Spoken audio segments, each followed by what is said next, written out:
Bismillahirrahmanirrahim. Assalamualaikum warahmatullahi wabarakatuh. Hamdan wa syukurillah. Assalatu wassalamu ala rasulillah alladzi qad kharajna minadh dhulumati ilan nur minal juhal ilal ilmi biidznillah ta'ala.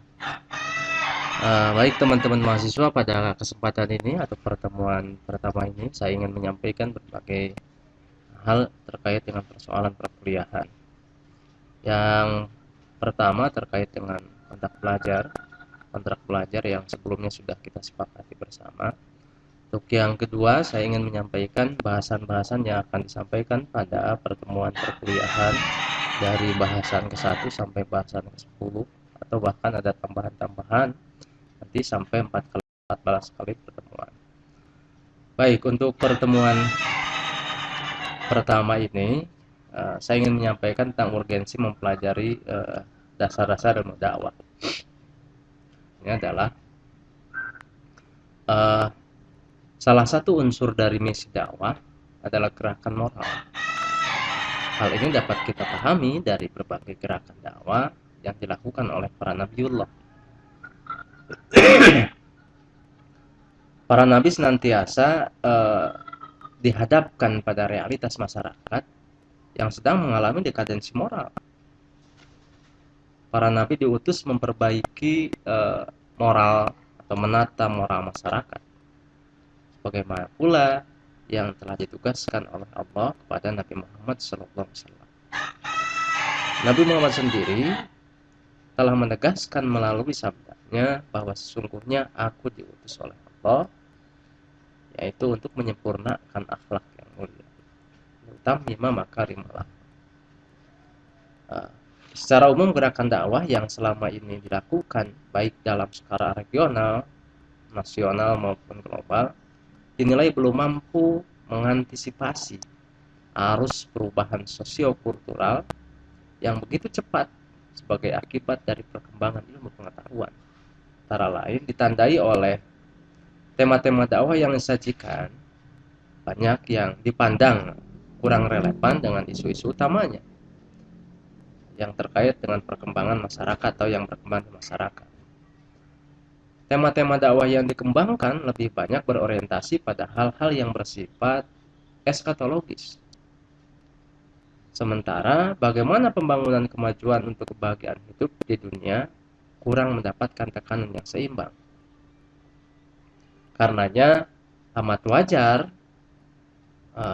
bila isu-isu besar yang lebih mengglobal dan cenderung menjadi persoalan manusia secara keseluruhan, seperti tentang kekerasan, terorisme, perdamaian global, hak asasi manusia, pornografi, korupsi,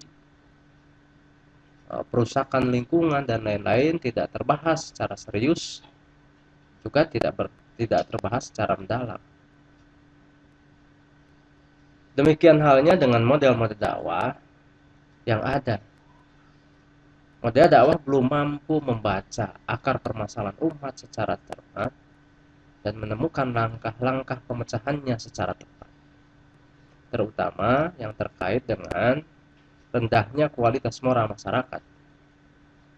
Model-model dakwah yang dilakukan masih cenderung dominan dan mengembangkan tradisi dakwah lisan. Akibatnya ajaran Islam yang disampaikan hanya mampu memasuki wilayah-wilayah pinggiran dari sistem kepribadian sosial secara keseluruhan, sehingga belum mampu memberikan jawaban atau jawaban konkret atas berbagai macam permasalahan yang dihadapi masyarakat dewasa ini, khususnya umat Islam. Sehingga akhirnya gerakan dakwah yang dilakukan para dai dalam berbagai bentuk dan melalui beragam media di masyarakat selama ini, baik dalam skala lokal, regional maupun nasional, belum berbanding lurus ya dengan peningkatan kualitas moral masyarakat. Pada kenyataannya, perilaku dekadensi moral dalam berbagai bidang kehidupan dan pada beragam strata sosial masyarakat menjadi merajalela, bahkan cenderung terus mengalami peningkatan secara semakin bervariasi.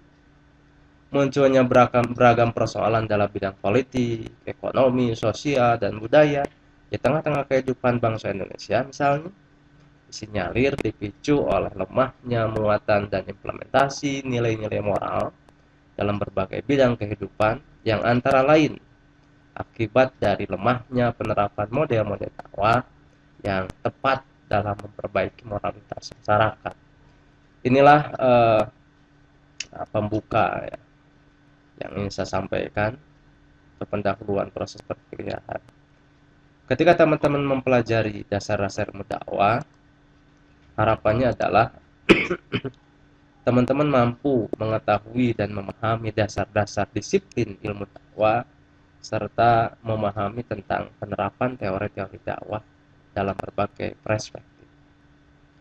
Sehingga dengan pemahaman yang ini teman-teman nanti diharapkan akan mampu membaca realitas yang terjadi, lalu memberikan lalu memahami dan mengamati persoalan itu, lalu di kemudian hari memberikan solusi atas problem yang terjadi di masyarakat. Sehingga salah satu upaya untuk membangun itu semua adalah di sini terdapat beberapa bahasan. Yang pertama kita bicara tentang makna dakwah dan makna ilmu dakwah.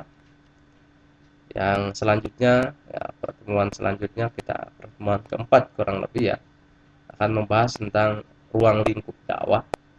Untuk pertemuan kelimanya kita akan membahas tentang objek dakwah dan objek ilmu dakwah. Nanti di sini akan dibahas lebih dalam. Pertemuan keenamnya kita akan berbicara tentang metodologi ilmu dakwah, sehingga kita mencoba mengumpulkan, menganalisis, termasuk mengkaji secara mendalam tentang metodologi ilmu dakwah. Pertemuan ketujuhnya kita akan berbicara tentang landasan dakwah Islam. Situ nanti kita akan landasan filosofis, landasan yuridis ya yang terjadi terkait dengan peraturan-peraturan yang ada di negara kita. Yang selanjutnya berbicara tentang ragam kegiatan dakwah. Sini juga akan dibahas tahapan dakwah, unsur-unsur dakwah. Dan di sini nanti akan dibagi, proses pembagiannya akan lebih mendalam lagi. Dan yang terakhir kita akan berbicara tentang hubungan dakwah dengan ilmu komunikasi. Tentunya dari hasil proses perkuliahan dari awal sampai akhir diharapkan nanti teman-teman mampu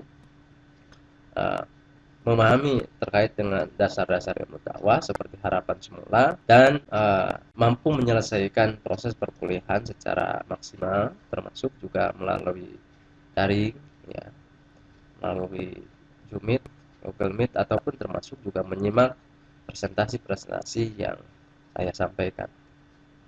Demikian untuk pertemuan kita kali ini.